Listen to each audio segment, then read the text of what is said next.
Saudações, meus caros! Com esse vídeo, iremos complementar algumas informações sobre o período homérico, algo que trabalhamos no vídeo anterior. Então, a ideia aqui é nós trabalharmos com algumas informações sobre a civilização minoica a partir de um mito extremamente famoso da Grécia Antiga, o mito do Minotauro.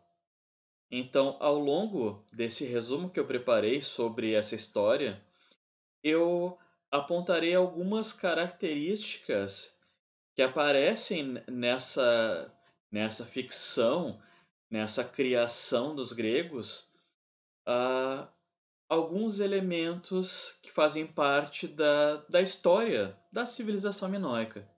Alguns elementos de algumas coisas que existiram de fato.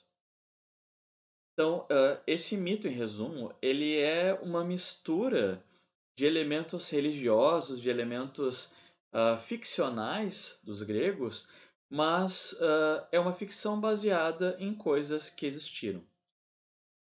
A nossa história começa então com o rei de Creta, chamado Minos, que governava a ilha naquele momento. Então, para se manter no poder, o rei decide pedir ajuda de Poseidon, o deus dos mares.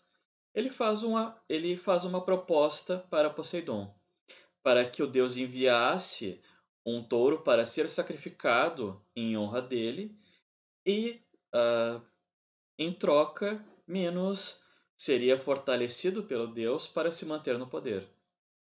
Então Poseidon acaba aceitando, ele envia um touro para o rei, que seria sacrificado para Poseidon. Só que Minos acaba não cumprindo essa parte no acordo. Ele fica tão admirado com aquele touro, com um pelo brilhante, bonito, um touro forte, que melhoraria o seu rebanho. Fica com pena, decide não sacrificar o animal e sacrifica um outro touro qualquer do seu rebanho. Poseidon, então, obviamente, descobre e fica enfurecido.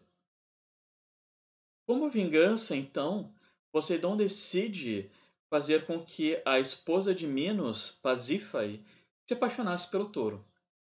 E dessa paixão bizarra nasce um monstro, o Minotauro.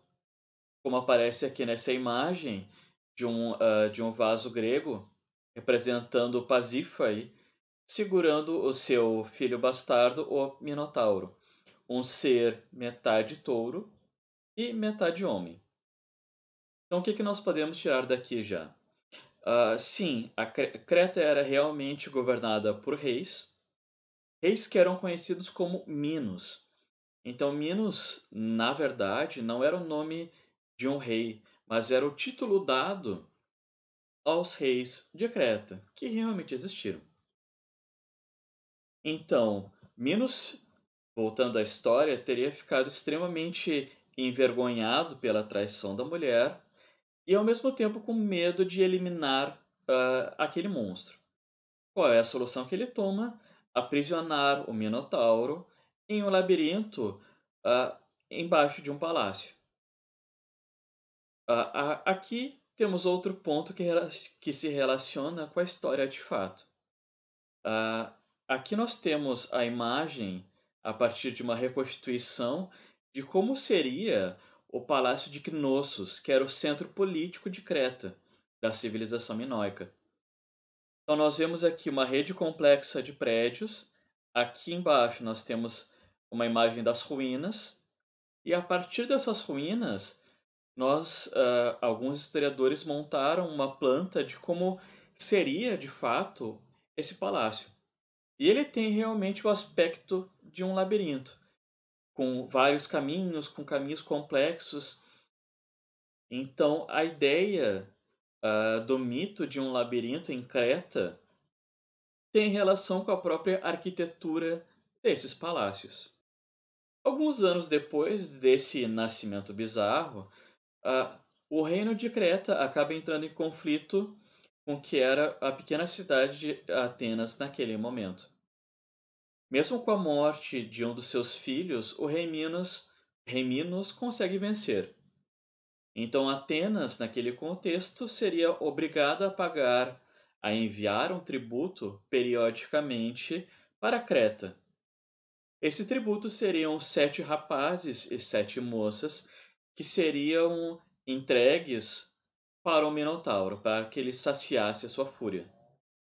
Então, como nós vimos no vídeo anterior sobre o período pré-homérico, a civilização minoica realmente era governada por esses reis. Esse reino dominou alguns povoados vizinhos, e esses povos eram obrigados a enviar tributos, de fato, para os reis de Creta. Então, esse sistema de tributos, essa dominação de Creta sobre os seus vizinhos, aconteceu de fato. Voltando à história.